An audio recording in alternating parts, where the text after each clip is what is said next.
If you have a problem with feminism, Islam will fix it. If you have a problem with your wife not obeying you, Islam will fix it. Islam fixes a lot of the problems that men are currently facing. The problems we're discussing on this show, Islam fixes all of them, right? That's the first thing about Islam. And I'm not a Muslim, right? If I had to choose a religion, I would, because I live in an Orthodox Christian country, I go to the Orthodox Christian church. I donate $20,000 a month to the church in the country I live in. The church in Romania is very powerful, and I like having church friends.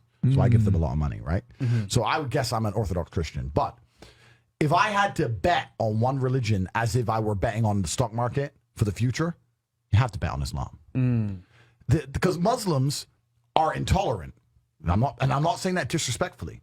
Because if you're tolerant of everything, then you stand for nothing. Facts. Christians are so tolerant now that you can go to church. These girls will get fucked on a Saturday night and go to church on a Sunday morning and get fucked on Sunday night, and it's no big deal, right? So you don't believe it. They have gay pastors that I'm not even anti-gay, but if the book says don't have, like, what the fuck? What do you believe in now? If you're tolerant of everything, you stand for nothing.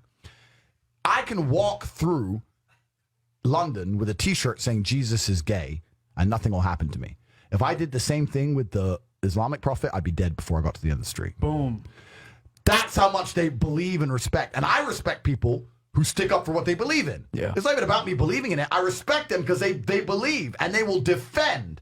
Muslims are the only people who will defend their religion. They will defend their beliefs. They refuse to be mocked. They refuse to be insulted. And I respect that about them. I respect that. That's an amazing thing about them, right? And the third point is, and I've been all around the world, some of the best countries in the world today are the first world Muslim nations. Qatar, you can go to Qatar, you can fall asleep with $1 million on your lap in the middle of the street.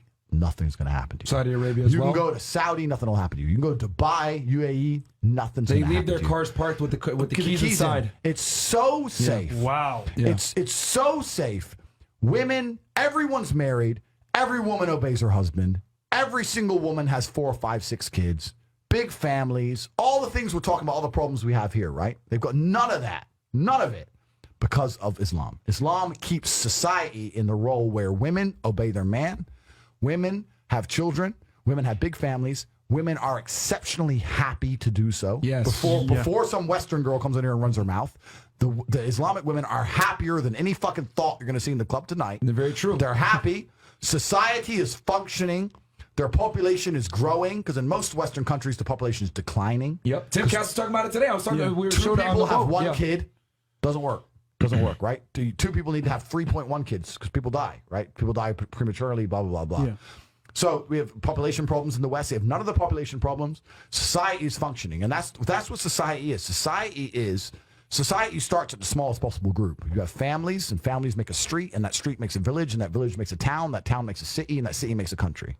So if it's broken at the very fundamental level, if its family level's broken, then it's broken the whole way up. And that's what's happened in the West. And the first world Islamic countries have none of those problems. So if you're going to talk about a belief system that fixes issues, you need to go to Islam. And I will say this that will fix everything. And look, I'm not Muslim, but half my family's Christian, half is Muslim.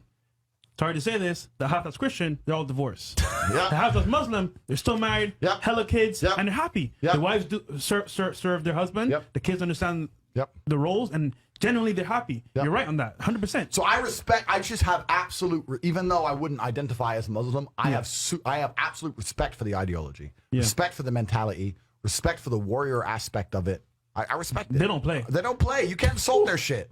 But you can insult the church all day. You can make fun of it. There's a fucking show on Netflix about a gay Jesus. That's a joke, right? Ha, ha, ha. And what do the Christians do? Nothing. Christianity is a dead religion. If you're a Christian, and I'm saying this as a Christian myself, Christianity is a dead religion which is confined to the history books. It's dying out. Your own Pope. The Pope goes up there and talks LGBTQ shit. That's crazy. It is over. You don't stand for anything. You don't believe in anything. You have no boundaries. You're walked on. You're mocked. You're divorced. Your fucking Christian wife, after taking her to church for 20 years, will fuck the gardener behind your back. The whole thing is a joke. Being a Christian now is nothing more than advertising you're a loser. It's a losing religion because you've lost to Islam. That's the future of religion. And I'll say this too real quick, because I've been to Sudan before, And in Egypt, even like poor Muslim countries still have a pretty low crime rate because the